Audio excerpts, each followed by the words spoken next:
Pessoal, bom dia. Vamos para mais uma videoaula. Agora na nossa turma do terceiro ano, estamos na videoaula número 20.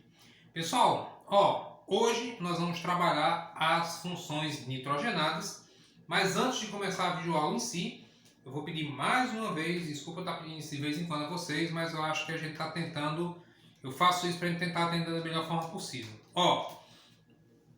Eu li algumas avaliações de vocês, eu não li todas ainda, infelizmente não deu tempo. Mas em algumas avaliações até já tinham passado isso. Alguns alunos estavam comentando a questão do áudio, que estava um pouquinho baixo. Alguns comentaram em respeito à questão da iluminação, que não estava tão legível e tal. Então, eu modifiquei mais uma vez, pessoal, as configurações de gravação aqui da gente.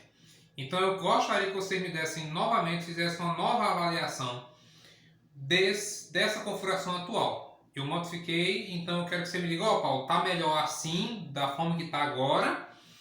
Ou tipo, Paulo, estava melhor na configuração anterior, que aí eu volto para a configuração passada. Eu não vou continuar mudando isso constantemente não, até porque eu não tenho muita habilidade para isso. Estou tentando só aprimorar a forma como esse material chega para vocês. Tá certo? Então me dê um feedback aí de novo, se o áudio melhorou, piorou, a imagem melhor, pior, assim, avalie novamente e você me retorna. Tá, beleza? Mas vamos pro vídeo. Funções nitrogenadas, a penúltima parte das funções para a gente terminar todas as funções, ou pelo menos as funções principais da química orgânica. Beleza. E aí, já seguindo uma das sugestões que foi repassadas, né? Uma das sugestões que foram repassadas.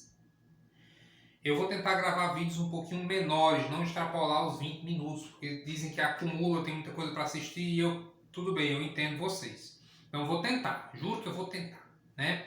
Vamos lá. Então o que é que acontece? Eu vou trabalhar no vídeo de hoje, pessoal, apenas duas funções, que são quais? As principais funções nitrogenadas, que são as funções amina e amidas, tá certo? E na próxima videoaula eu trabalho as funções, digamos assim, mais aleatórias das nitrogenadas, são os nitrocompostos, nitrilos e por aí vai. Tá certo? Hoje só aminas e amidas, que também foi uma solicitação de colocar menos conteúdo dentro da videoaula para não ficar muita informação. Vamos escutando vocês, vamos tentando aprimorar. Vamos me dando um retorno que vai melhorar, tá certo? Então, tá aqui. Amina. Primeiro, o que é uma amina? Ou o que são as aminas? Compostos derivados da amônia a partir da substituição de um ou mais hidrogênios por radicais orgânicos. Traduzindo, quem é a amônia? NH3. Então, o que é uma amina? É nada mais, pessoal, do que você pegar um desses hidrogênios, um ou mais de um, que eu vou mostrar, e colocar no lugar do H um grupo orgânico, que pode ser tanto um radical de cadeia beta ou de cadeia aromática, alquila ou arila. Então, por exemplo, se eu tenho NH3, se eu tirar um H, fica H2 e boto um radical. Isso é uma amina. E aí, atenção, como eu tirei só um H, eu vou chamar isso de uma amina primária. Paulo, não entendi. Repito. Na amônia você tem quantos hidrogênios? 3. Perceba que aqui agora nós só ficamos com 2. No lugar do outro H eu botei um radical. Então, por eu ter substituído um hidrogênio, ou por eu ter apenas um radical, um grupo substituinte, eu vou chamar isso de amina primária. Paulo, se eu trocar mais de um, como é o segundo caso, perceba que antes eu tinha NH3, agora só tenho NH. Se eu tinha 3 e agora só tenho 1, é porque eu retirei 2. Ou substituí 2 hidrogênios por 2 radicais. Daí isso aqui ser chamado de uma amina secundária. E pode acontecer também de eu tirar os 3 hidrogênios e substituí-los por 3 radicais, que, repito, podem ser radicais alquila ou arila, não tem problema nenhum. Mas, voltando, quando eu substituo os 3, eu tenho uma amina terciária. Atenção para essa classificação, porque quando nós trabalharmos as propriedades físicas e químicas dos compostos orgânicos, e isso vai interferir na nossa análise. Beleza? E a nomenclatura, como é que fica? Super tranquila, sossegada, para quem passou por esta e esta, isso aqui é, né, molinho. Como é que eu faço? Simples. Primeiro exemplo aqui, o que é que nós temos? Uma amina de que tipo? Uma amina primária. Por quê? Porque eu só tenho um grupo substituinte, só tenho um radical. Então como é que eu faço o nome dessa amina? Eu boto o nome do radical e o nome amina. Como assim? Pessoal, bora lá. Como é que se chama esse radical? Como é que se chama esse grupo substituinte? É um grupo metil. Se ele é um grupo metil, então o nome desse composto, pessoal, fica simplesmente assim. Metil. E como eu disse a vocês, é só colocar o nome da função, que no caso aqui é amina. Então fica metilamina. E acabou. Não tem cadeia principal, numeração, nada dessas parafernais. Nome dos grupos substituintes com a terminação amina e acabou. No exemplo número 2, o que é que nós temos aqui? Nós temos uma... Opa, esqueci do negócio aqui. Nós temos uma amina secundária. Secundária por quê? Porque nós temos dois grupos substituintes, nós temos dois radicais. Que radicais são esses? Bem, esse aqui é um radical de 3 carbonos, propil. Mas qual deles? O N ou o isopropil? Bem, a conexão está no carbono do meio, então eu sei que isso aqui é um isopropil. Iso ou sec-propil, né? Do outro lado nós temos um radical aromático, que é formado simplesmente pelo anel aromático. Então quem é ele? É o fenil. Fenil. Então, bora lá. Como é que vai ficar o nome então? Pessoal, a regra básica aqui é a mesma regra que a gente utilizava lá nos hidrocarbonetos. Então, no geral, você pode colocar por ordem de complexidade, do menor radical para o maior, ou a regra mais atual é colocar por ordem alfabética. No caso aqui, quem vem primeiro, aqui é um propil, aqui é um fenil, então vem primeiro o fenil, então vai ficar fenil, isopropil, e o que? E o nome da função, que é a função amina. Então fica fenil isopropilamina. E acabou-se. Super tranquilo fazer o nome das aminas. Vamos fazer o inverso? Vamos fazer o desenho? Aqui eu tenho um dimetiletilamina. Dimetiletilamina. Como é que vamos fazer? Beleza. Primeira coisa, se é uma amina, nós temos que ter o quê? O nitrogênio. O Nzinho. Nesse caso aqui, pessoal, quantos radicais nós temos? Atenção, cuidado, eu tenho um dimetil. Então são 2 radicais metil e um etil. Então, ó, eu vou ter um metil, outro metil e um etil. No caso aqui, nós temos uma amina de que tipo? Uma amina terciária. E basicamente é isso, o reconhecimento e a nomenclatura das aminas. Beleza? Primeira função nitrogenada. Agora eu vou pausar aqui um pouquinho para reorganizar o quadro, para você não perder tempo vendo eu apagar um quadro, escrever tudo de novo. Para a segunda função, eu volto já. Voltei. Pronto, beleza. Quadro já reestruturado.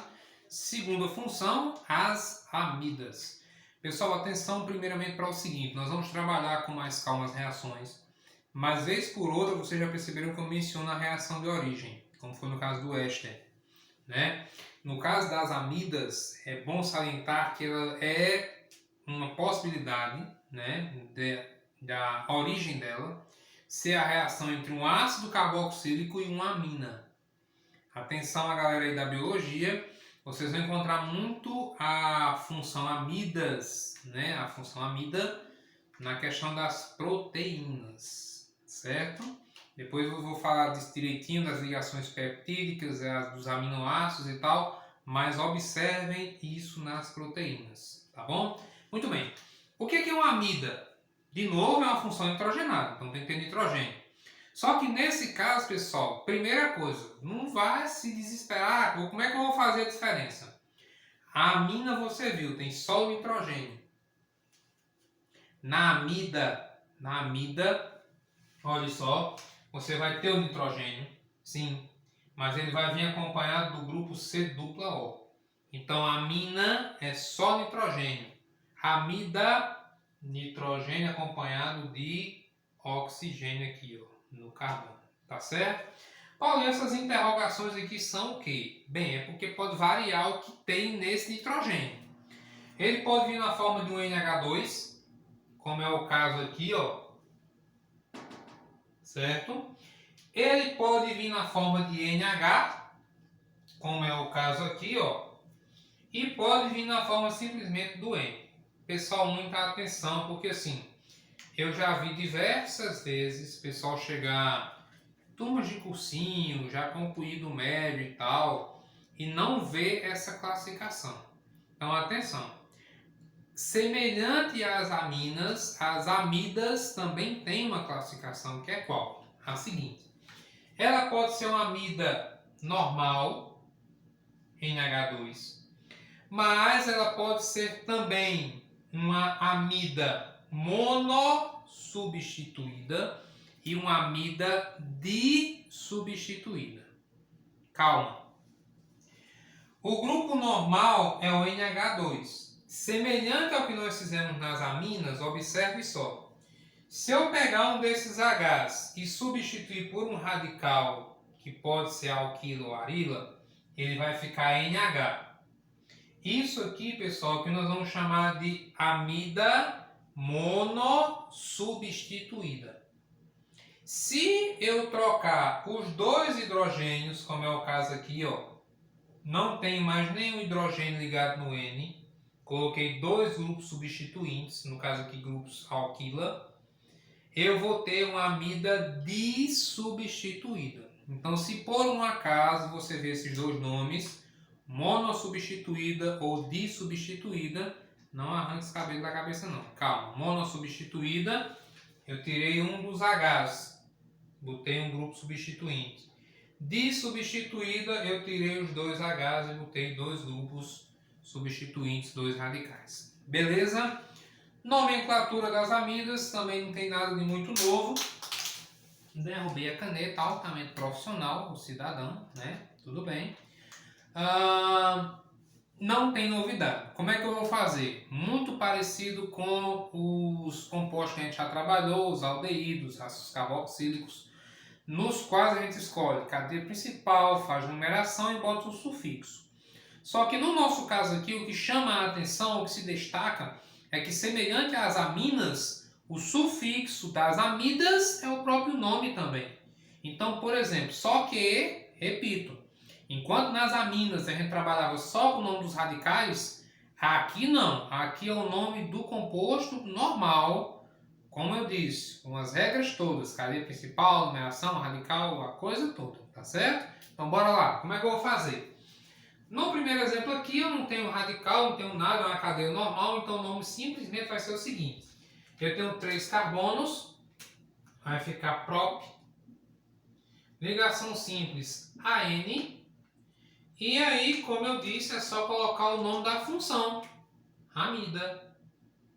Então fica propanamida. Atenção, eu vou compartilhar com vocês uma experiência que eu já tive diversas vezes.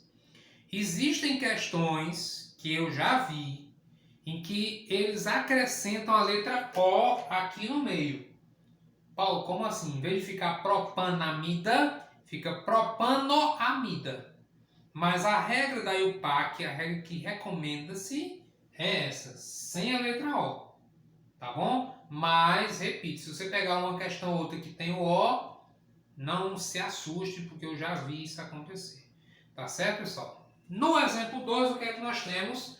Nós temos novamente uma amida, só que agora é o que? É uma amida monossubstituída. E aí eu fiz questão de botar aqui, por quê? Porque provavelmente se eu não colocasse, ia surgir aquela pergunta. E como é que faz a nomenclatura de uma amida monossubstituída ou dissubstituída? Calma, como eu disse, mesmo critério de sempre. Tenho aqui a cadeia principal e aqui, pessoal, como eu coloquei ali embaixo, vai contar como um radical normal. Nesse caso, um radical metil. O que vai se diferenciar, pessoal, desse radical aqui, quando ele aparecer desse lado, tá? Se ele aparecer aqui do lado esquerdo, no caso aqui da cadeia principal, a regra você já conhece, que é o que vai acontecer no exemplo número 3. Mas, quando ele aparecer desse lado de cá, o que vai acontecer diferente é, ao invés de você atribuir um número para ele, você vai colocar a letra N na frente dele, para dizer que ele é um radical que está ligado a quem? Ao nitrogênio. Paulo, não entendi. Assim, pessoal, ó, repito, esse radical vai fazer parte do nome. Vai, eu boto que número para ele? Não, você não bota número nenhum, você vai botar ó, N e o nome do radical, metil. Lembra que nas funções anteriores, quando a gente ia colocar um radical, você botava um número na frente. 2-metil, 3-metil, certo? Aqui você bota a letra, quando aparecer do lado de cá. E o restante? O restante a gente já sabe. Bota o nome da cadeia, 2 carbonos, et, ligação simples AN, e a nossa terminaçãozinha, que é a amida. Beleza? Tranquilo? Muito bem. Para o exemplo 3, eu vou apagar aqui, que inclusive foi também uma solicitação de alguns, inclusive, eu não me recordo exatamente quem foi mais. Foi a Eduarda? Não sei. Foi você, Eduarda? Se foi, você confirma aí? Acho que foi. Brincadeira. Mas eu acho que foi, que eu não percebi que no final eu botei tão embaixo o troço que cortou no vídeo. Desculpem, né? Desculpem. Então, para não acontecer de novo, eu vou resolver o exemplo 3 aqui, tá? Então, no exemplo 3, o que é que nós temos? 3-metilpentanamida.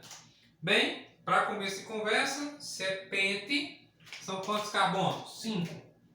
1, 2, 3, 4, 5. De novo, se é pentanamida, eu vou precisar de quê? Da duplo oxigênio e do NH2. Paulo, como é que você sabe que é NH2?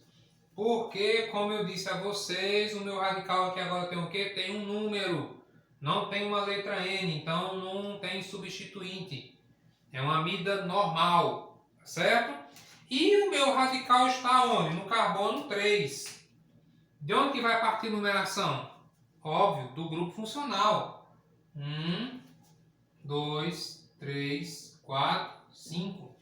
Então eu vou lá e no carbono de número 3 eu boto o meu radical metil. E acabou-se. Tá certo, pessoal? Então, eu espero que nesse novo formato aqui, nessas adaptações que a gente fez, a compreensão possa ficar cada vez melhor. Se não, continue me dando retorno de como é que fica melhor para vocês. Então, pessoal, a gente encerra por aqui. Na próxima videoaula a gente traz mais funções nitrogenadas. Eu pretendo no próximo vídeo terminar a parte das funções. Pessoal, então fiquem com Deus, até a próxima e tchau!